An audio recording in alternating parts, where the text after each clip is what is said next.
ஜெபம் பண்ண கடவோம்.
நம்முடைய ஆராதனைக்கு ஆரம்பமாக பாமாலைகளிலே 8வது பாமாலையை நாம் காண்போம்.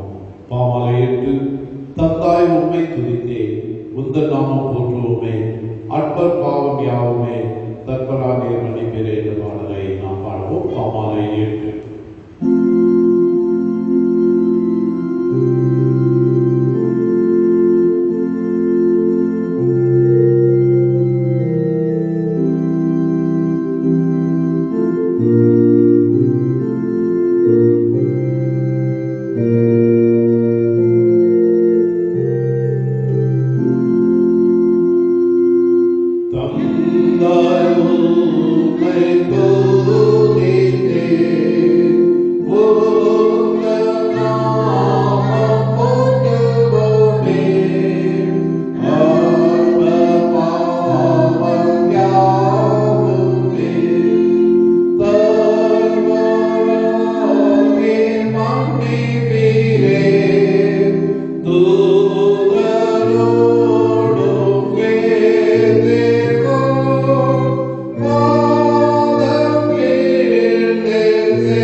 இரண்டாம் ஆராதனை முறையை நாம் பின்பற்றுவோம். நாம் கடவுளை நின்றபடியே தொழுவோம். கடவுள் ஆவியாக இருக்கிறார். அவரை தொழுது கொள்கிறவர்கள் ஆவியோடும் உண்மையோடும் அவரை தொழுது கொள்ள வேண்டும். நம்முடைய பிதாவாகிய கடவுளாலும் கர்த்தராகிய இயேசு கிறிஸ்துவினாலும் உங்களுக்கு கிருபையும் சமாதானமும் உண்டாவதாக. இது கர்த்தர் உண்டுபடின நாள். இதிலே களி கூர்ந்து மகிழ்ந்திடுவோம். ஆண்டவரே, உதடுகளை திறந்தருளும். அப்பொழுது எங்கள் வாயுடைய புகழே பிதாவுக்கும் குமாரனுக்கும் பரிசுத்த ஆவிக்கும் மகிமை உண்டாவதாக. ஆதியிலும் இப்பொழுதும் எப்பொழுதுமான சதா காலங்களிலும் மகிமை உண்டாவதாக. ஆமென். எங்கள் தந்தையாம் கடவுளே, உமது வல்லமையாலும் ஞானத்தாலும் எல்லாவற்றையும் படைத்து உமது குமாரனை இரட்சகராக தரும்படி உலகத்தில் அன்பு கூர்ந்தீரே, உம்மை போற்றுகிறோம்.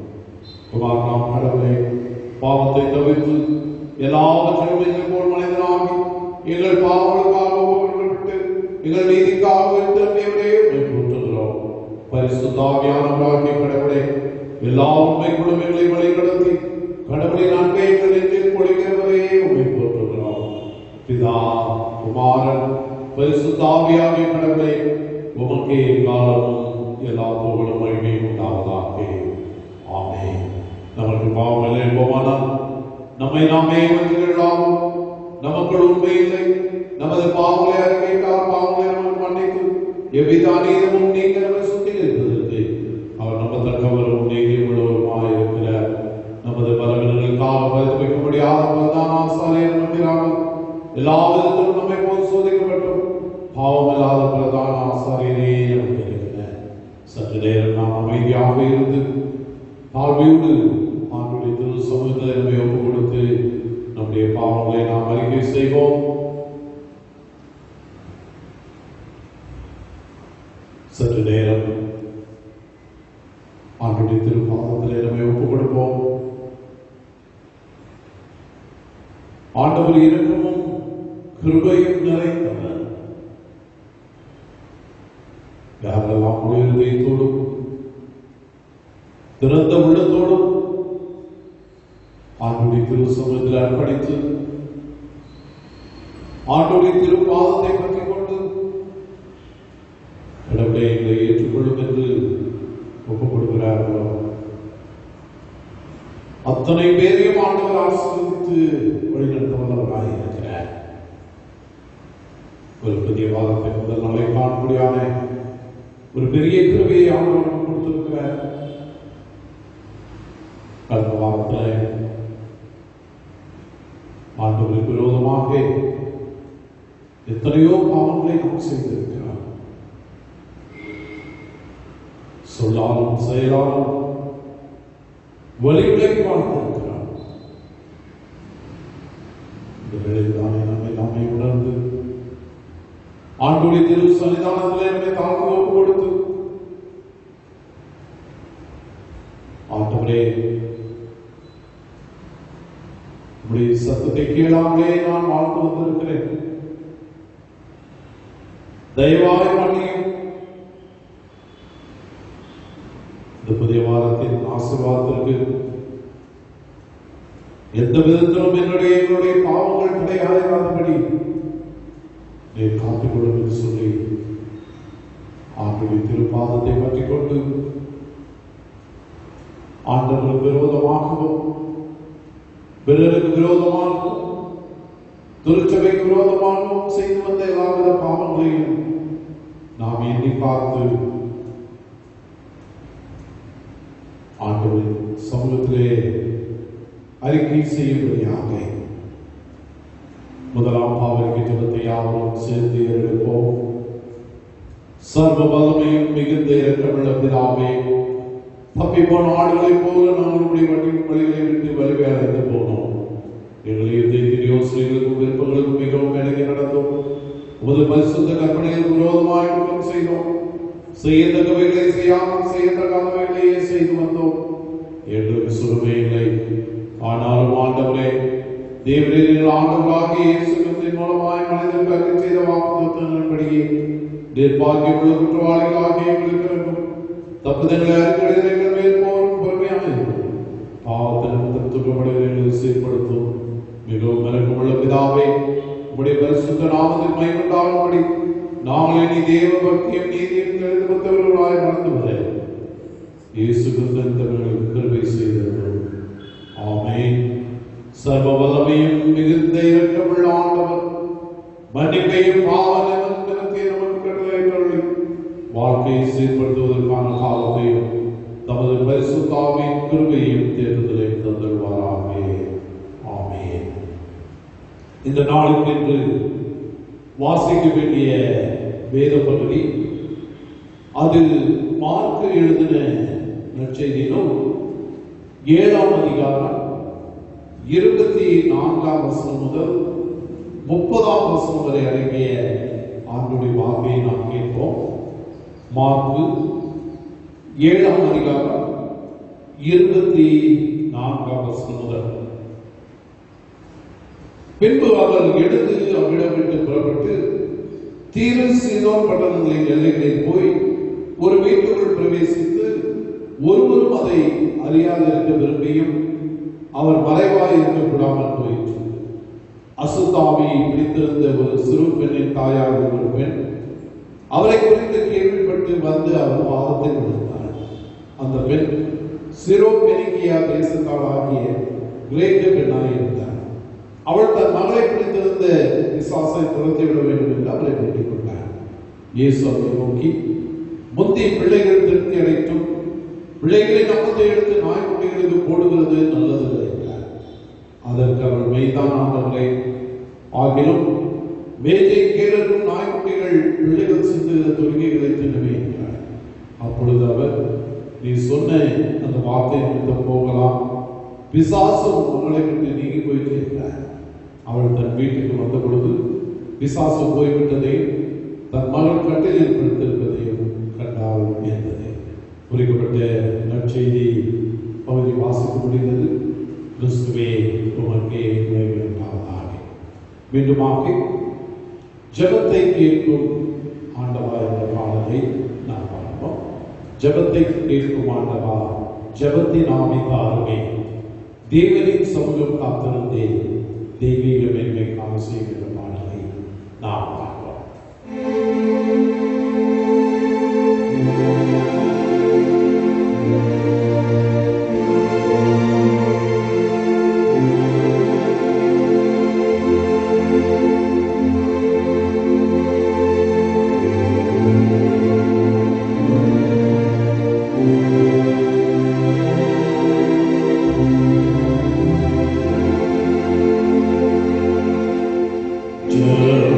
Jai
மீண்டுமாக ஒரு புதிய வாரத்திலே உங்கள் எல்லாரையும் சந்திப்பதிலே நான் மகிழ்ச்சி அடைகின்றேன்.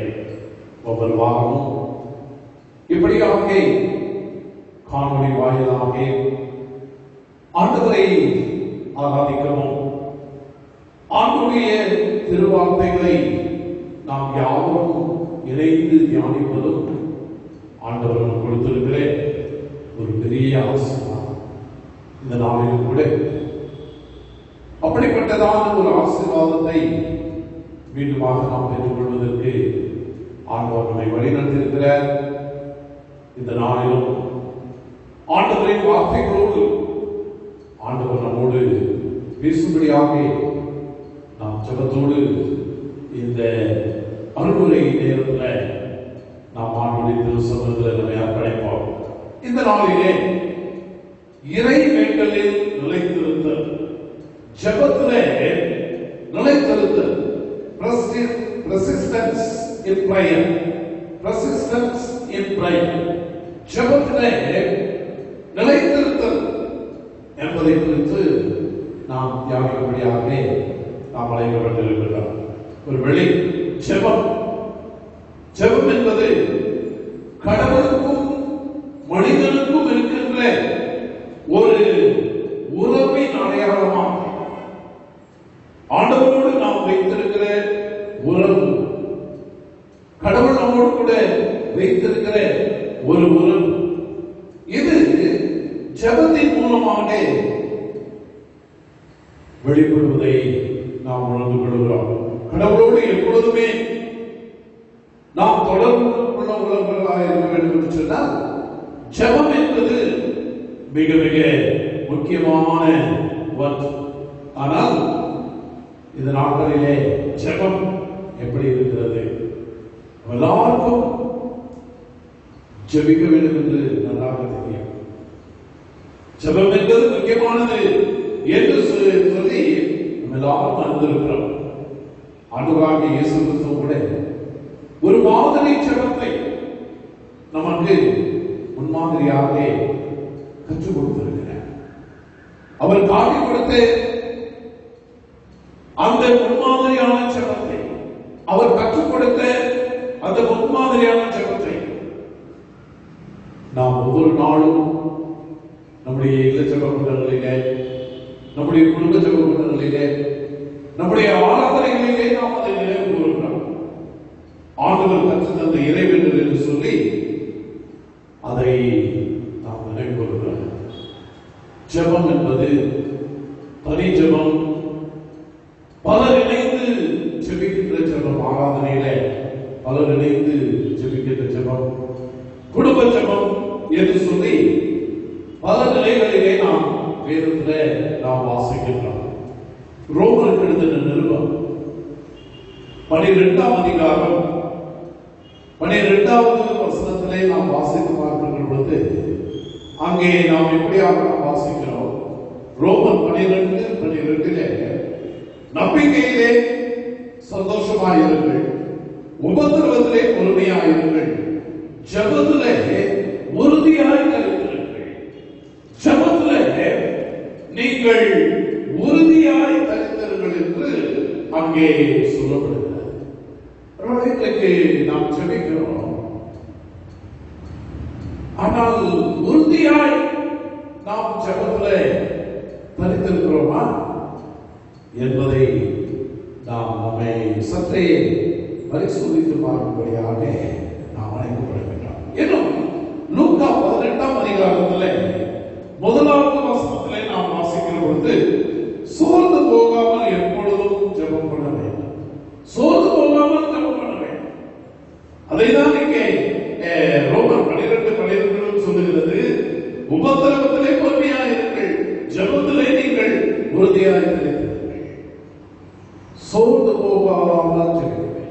பல சமயங்களிலே பல பாடுகள், பல கஷ்டங்கள் நம்மை நெருக்கிற பொழுது நாம் சோர்ந்து போகிறோம், ஜெபத்தை விட்டு விடுகிறோம், ஆலயத்தை மறந்து விடுகிறோம், கடவுளோடு கொண்டிருக்கிற உறவை நாம் மறந்து போனவர்களாம் இந்த உலகத்திலே நாம் வாழுகிறோம். ஆனால் ஆண்டவர் என்ன சொல்லுகிறார் என்று சொன்னால், நீங்கள் ஜெபத்திலே உறுதியாக சங்கீதம் 55:17 நாம் வாசித்து பார்க்கிற பொழுது அங்கே நாம் வாசிக்கிறோம், அந்தி சந்தி மத்தியான வேளைகளிலும் நாம் தியானம் பண்ணி முறையிடுவேன், அவர் என் சத்தத்தை கேட்பார். சங்கீதக்காரனுடைய ஒரு பெரிய அனுபவம். அந்தி சந்தி மத்தியான வேளைகளில் 3 நேரங்களிலும் நான் தியானம் பண்ணி முறையிடுவேன்.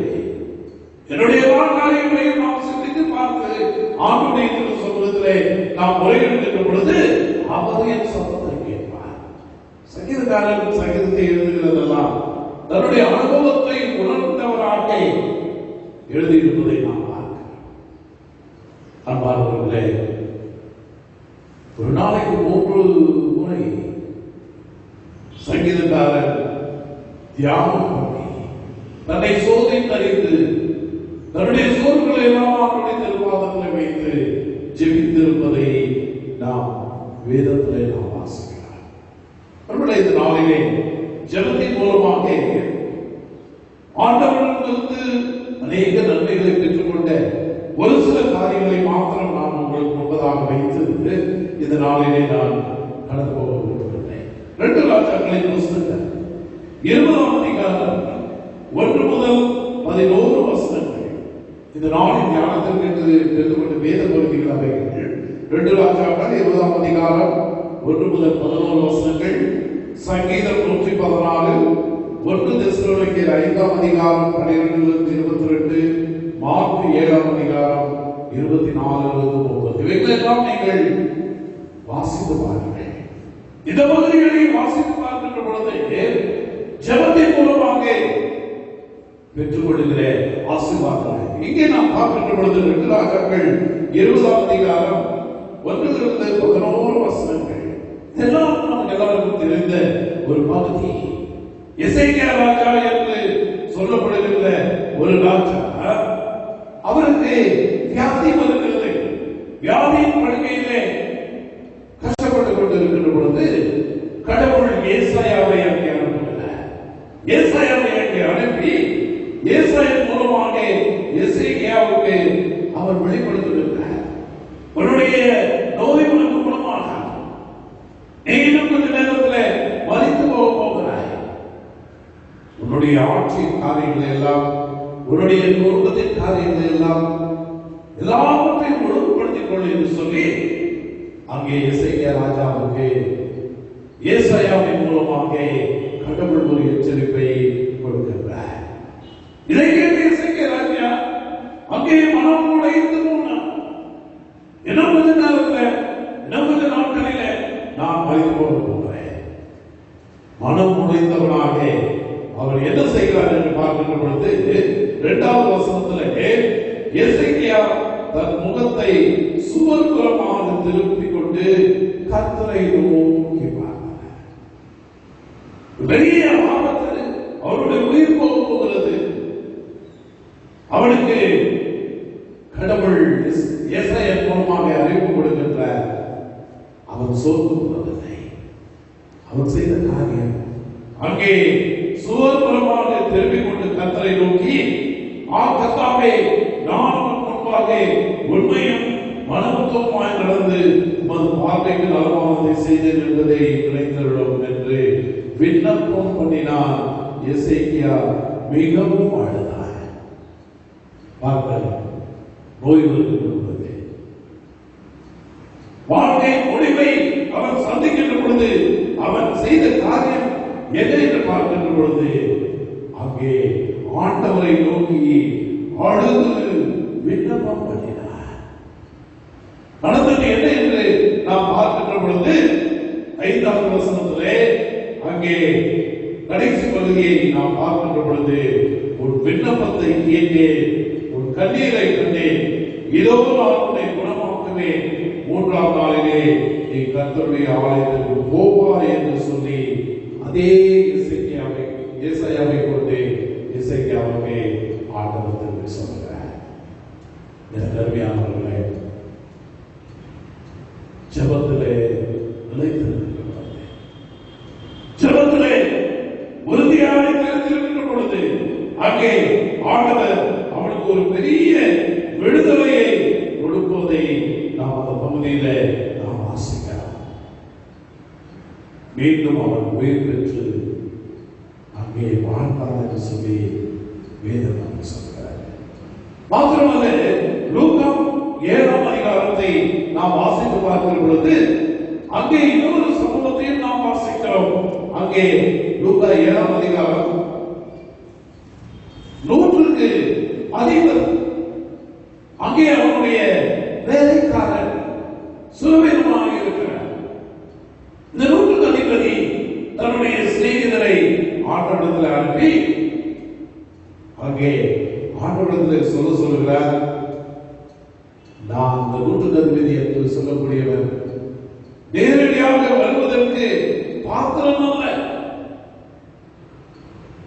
ஆண்டவரிடத்தில் போய் சொல், ஒரே ஒரு வார்த்தை மாத்திரம் ஆண்டவரிடத்தில் சொன்ன மாத்திரம் என்னுடைய வேலைக்காரர் சொஸ்தமாவார், குணமாவான் என்று சொல்லி தன்னுடைய சிநேகிதரை அந்த 100க்கு அதிபதி அங்கே அனுப்புகிறார். அங்கே நடந்தது என்ன? 9வது வசனம் 10வது வசனத்தை நாம் பார்க்கின்ற பொழுது அவன் சுகம் பெற்றதை அவனே பார்க்கிறான். ஆண்டவர் சொல்றாரு, இஸ்ரவேலருக்குள்ளும் நாம் இப்படிப்பட்ட விசுவாசத்தை காணவில்லை என்று உங்களுக்கு சொல்லுகிறேன் என்றார். அனுப்பப்பட்டவர்கள் வீட்டுக்கு திரும்பி வந்தபோது வியாதியாய் கிடந்த வேலைக்காரர் சுகமடைந்திருக்கிறதை கண்டார்கள்.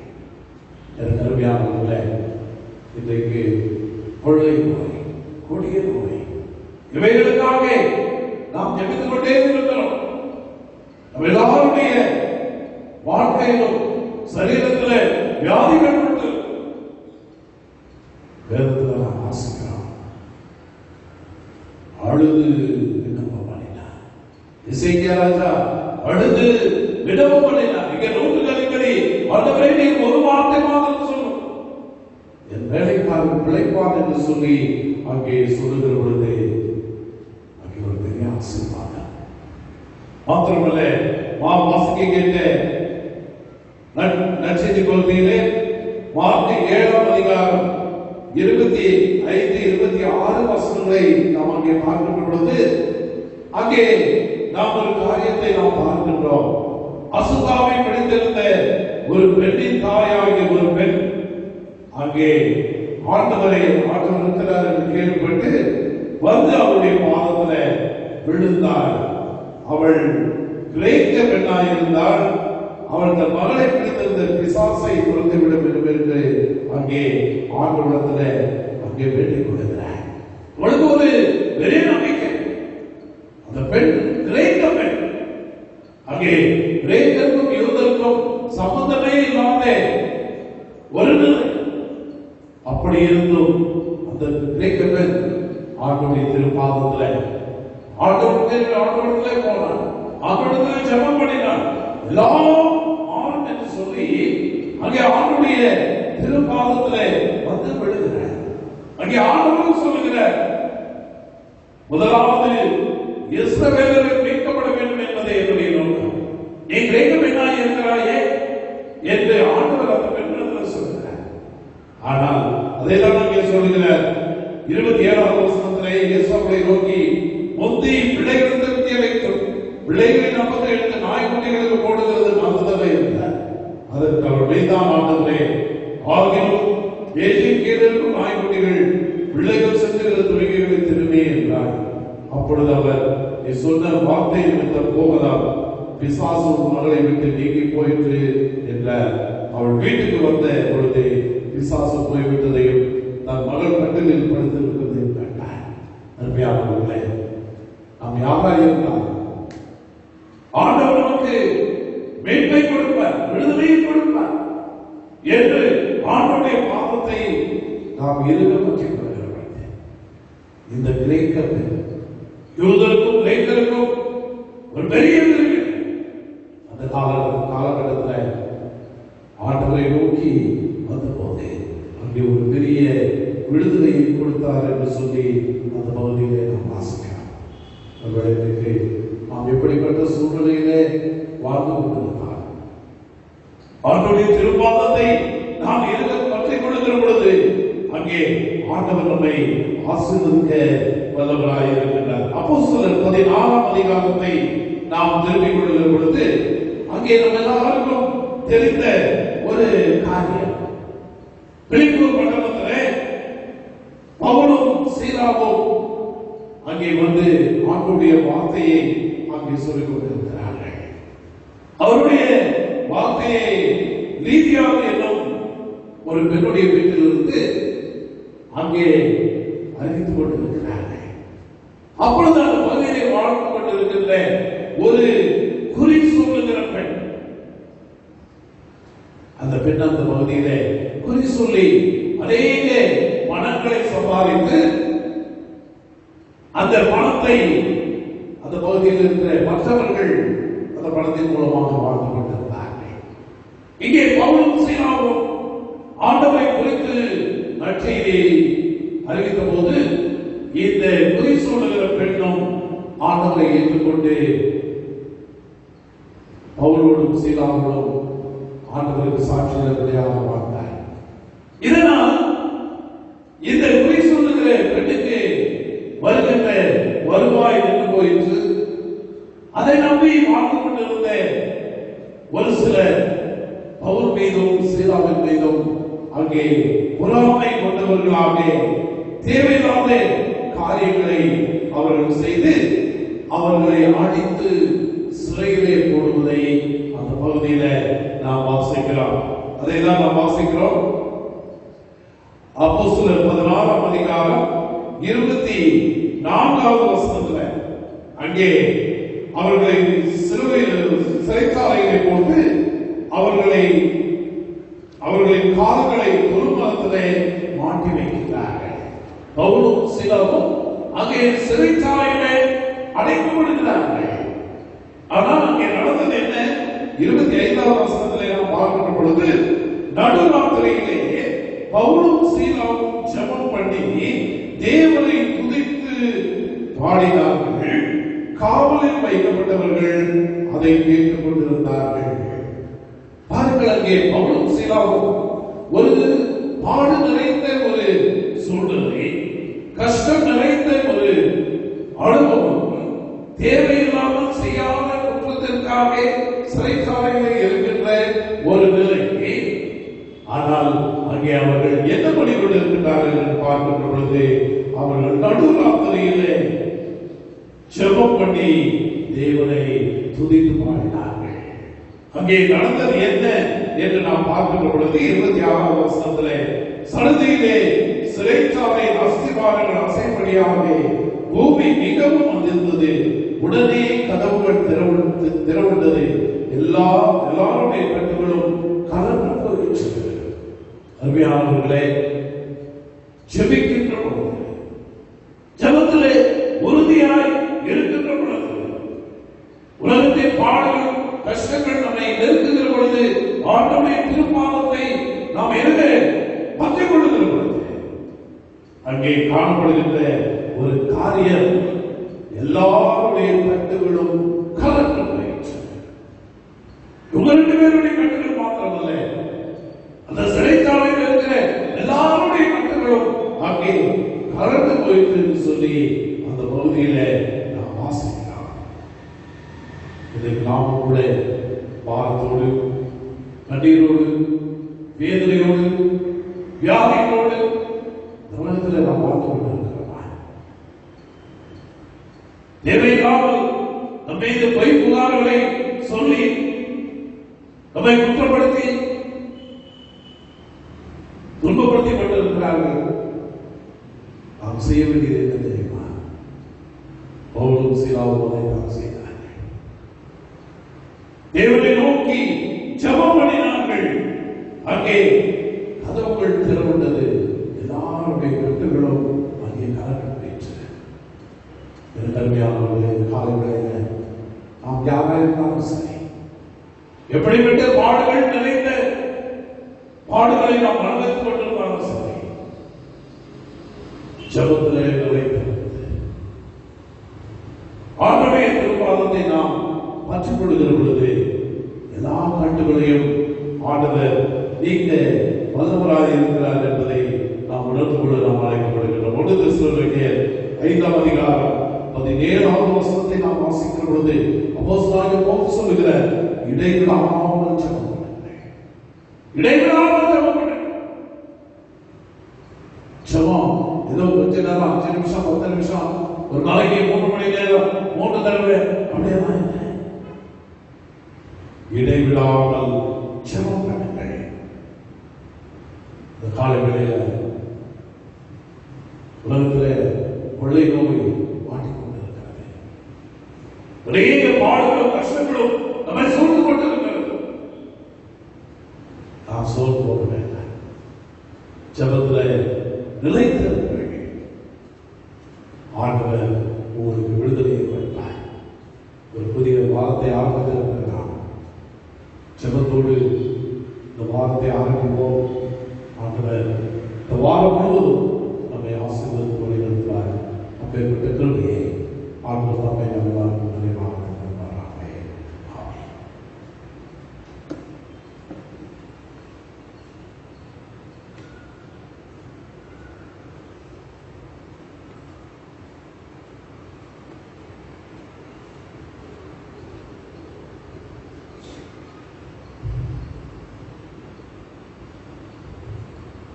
சபையார்கள் அறிவிக்க வேண்டிய ஒரு சில அறிவிப்புகள்.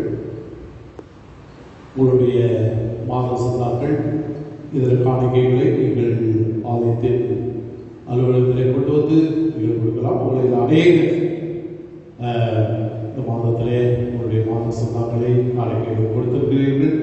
தொடர்ந்து திருச்சபை ஊழியத்திற்கு நீங்கள் உங்களுடைய மாத சந்தா காணிக்கைகளை படைக்கும்படியாகவும் உங்களுடைய அன்போடு கூட நான் கேட்டுக்கொள்கிறேன். திருமண அறிக்கை தென்னிந்திய திருச்சபை கோவை திருமண்டலம் போத்தனூர் ஐக்கிய ஆலயத்தை சார்ந்த திரு கே ஜான் வெஸ்லி என்பவரின் குமாரன் செல்வன் ஜே நவீன் என்பவரும், நம்முடைய திருச்சபையை சார்ந்த திரு கிருபாகர பாபு என்பவரின் குமாரத்தி செல்வி கே ஷர்லின் என்பவரும் திருமணம் செய்து கொள்ள போகிறார்கள் உங்களுக்கு அறிவிக்கிறேன். இது இவர்களுக்கு 2ஆம் அறிக்கை.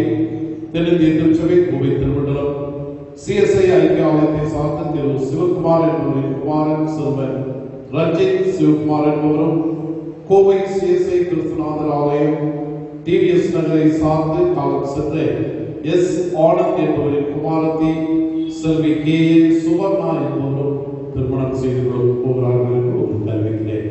இது இவர்களுக்கு 2ஆம் அறிக்கை. இவர்களை திருமணத்தில் இணைக்கக்கூடாதபடி நியாயமான காரணமாவது தடையாவது உண்டென்று உங்களுக்கு யாராவது அறிந்திருந்தால் அதை சபையின் குருவானவருக்கு எழுத்து மூலம் தெரிவிக்க வேண்டும். ஆண்டுடைய வார்த்தை கேட்டனா யாரும் எழுந்து நின்று அப்போஸ்தலர் விசுவாச பிரமாணத்தை பயன்படுத்தி கொண்டிருப்போம். வானத்தையும் பூமியை படைத்து சர்வலோக பிதாவாகிய விசுவாசிக்கிறே நம்முடைய நாதர் இயேசு கிறிஸ்துவை விசுவாசிக்கிறேன். அவர் பரிசுத்தாவினாலே கன்னியால் கர்ப்பத்தில் பிறந்தார். புத்தியில்லாத காலத்தில் பாடுபட்டு சிலுவையிட்டு மரித்து அடக்கப்பட்டு பாதாளத்தில் இறங்கினார். 3ஆம் நாள் மருத்துவத்தில் எழுதினார். பரமத்திற்கீரே சர்வலோக பிதாவாகிய தேவனோடு வாசத்தை விட்டிருக்கிறார். அவருடைய தூரில் மருத்துவ ஞானத்தில் வருவார். பரிசுத்தாவை விசுவாசிக்கிறேன். பொதுவாக பரிசுத்த சமயம் பரிசுத்தாவினுடைய ஐக்கியமும் பாவமன்னிப்பும் சரீர உயிர்த்தெழுதலும் நித்திய ஜீவனும் முதல் விசுவாசிக்கிறேன். ஆமென். மீண்டுமாக கீர்த்தனைகளிலே 208வது கீர்த்தனையை நாம் பாடுவோம். கீர்த்தனை 208 ஏற்றுக்கொண்ட அருளுமே தேவா இப்போ ஏழையின் ஜெபத்தை இயேசுவின் மூலம் என்ற பாடலை நாம் பாடுவோம்.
நிறைந்த நாளாகவே தர்மியா நாளுக்காக தாராதனைகளுக்காக நன்றியோடு வந்து துதிக்கிறார்.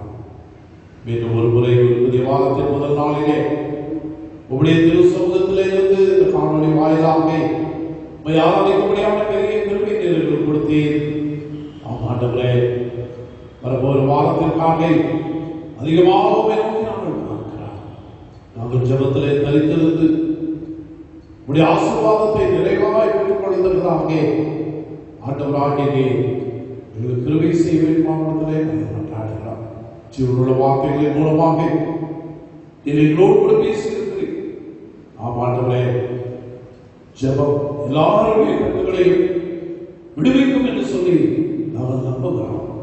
இந்த நாளில் காலை வேளையிலும் கூட திருபாதத்தை பற்றிக் கொண்டு ஆண்டவரே, எங்களுடைய வாழ்க்கையிலும் எங்களுடைய குடும்பங்களிலும் பலவிதமான கட்டுகள் இருக்கிறது. ஜெபத்தின் மூலமாக இது எல்லாவற்றையும் அறுத்து போடுவேன் என்று சொல்லி நாங்கள் நம்புகிறோம் என்று சொல்லி இப்படி திருபாதத்தையே நாங்கள் பற்றிக் கொள்கிறோம். ஆண்டவரே, தொடர்ந்து எங்களை வழிநடத்தும். இந்த வேளையிலும் எங்களுடைய திருச்சபை குடும்பங்களுக்காக அதிகமாக நோக்கி நாம் நன்றி வைக்கிறோம். மட்டுமாய் நீர் எல்லாரையும் காத்துக்கொண்டே தொடர்ந்து நீர் வழிநடத்த வேண்டுமானத்திலே நாங்கள் கொண்டாடுகிறோம். ஆண்டவரே, நேற்றைய தினத்திலே கேரளாவிலே ஏற்பட்ட அந்த விமான விபத்தில் உயிரிழந்தவர்களின் குடும்பங்கள், மருத்துவமனையிலே சிகிச்சை பெற்றுக்கொண்டிருக்கிற பிள்ளைகளின் குடும்பங்கள் எல்லாரையும் திருக்கரங்களிலே நாங்கள் கொடுக்கிறோம்.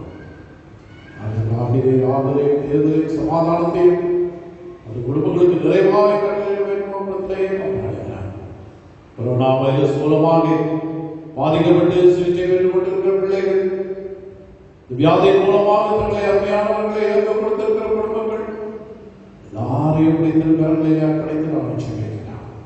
ஆறுதலையும் தேர்தலையும் சமாதானத்தையும் ஆண்டவரே நிறைவாய் கட்டளையிடும். சீக்கிரமாக ஆலயங்கள் எல்லாம் திறக்கப்படவும், நாங்கள் ஆலயத்திலே ஒன்று கூடி உண்மை மகிமைப்படுத்தவும் ஆண்டவராகிய வழிநடத்த வேண்டுமானத்திலே நாங்கள் கேட்டுக்கொள்கிறோம். ஆண்டவரே, ஒரு வாரத்தில் உடைய பிரசனங்களை சோர்ந்து இருக்கிறோம். உடைய பிள்ளைகளாய் வாழ உண்மைகளை கலந்தார்.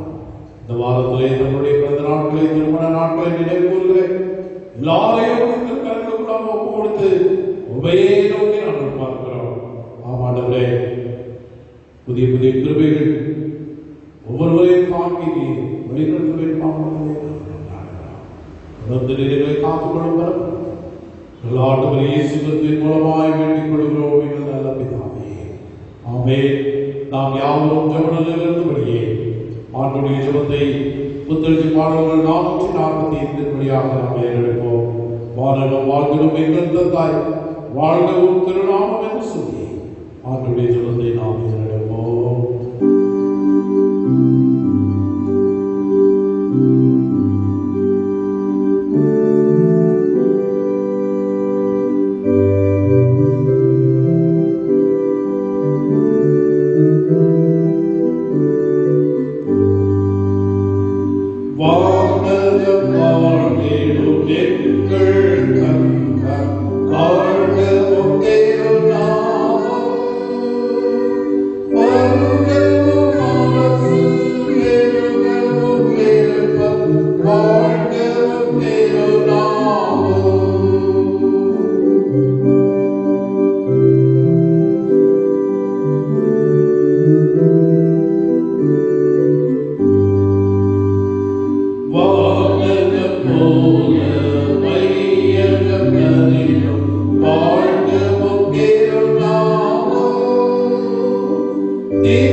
பிதா குமாரன் பரிசுத்த ஆவியாகிய சகலவற்றையும் ஆசீர்வாதம் உங்களுக்குள்ளே இருந்து எப்பொழுதும் உங்களோடே நிலைத்திருக்க கடவுது.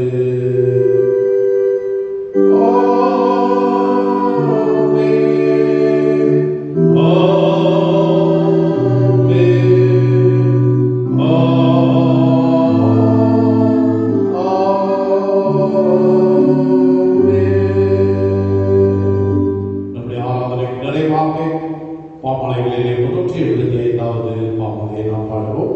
பாமாலை 375 நீரோடே மாற்றித்து கதரும் மண்டமாய் என்ற பாடலை நாம் பாடுவோம்.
ஆவியோடும் உண்மையோடும் கருத்தோடும் கிருபை தந்தே. ஆண்டவரே, ஒவ்வொரு நாளும் ஜெபத்திலே நாங்கள் தரித்திருந்து உம்முடைய பிள்ளைகளாய் வாழ்வதற்கு வழிநடத்தோம். ஆண்டவரே, உலகத்திலே வாழ்கிற பொழுது ஒவ்வொரு நாளும் நீர்களை வழிநடத்துவீர் என்ற நம்பிக்கையோடு நாங்கள் நிலைத்திற்கு கிருபை தாரும். மீண்டுமாக உண்மை ஆராதிக்கும் வரை உடைய கிருபையானதை குழந்தைகளை வழிநடத்தி காத்துக்கொள்ள வேண்டுமாய் எங்கள் ஆண்டவர் இயேசு கிறிஸ்துவின் மூலமாய் வேண்டிக் கொள்கிறோம் எங்கள் நல்ல பிதாவே. ஆமென். கர்த்தர் உங்களோடு இருப்பாராக. கர்த்தருடைய சமாதானம் உங்கள் ஒவ்வொருவரையும் தாங்கி வழிநடத்துவதாக. ஆமென்.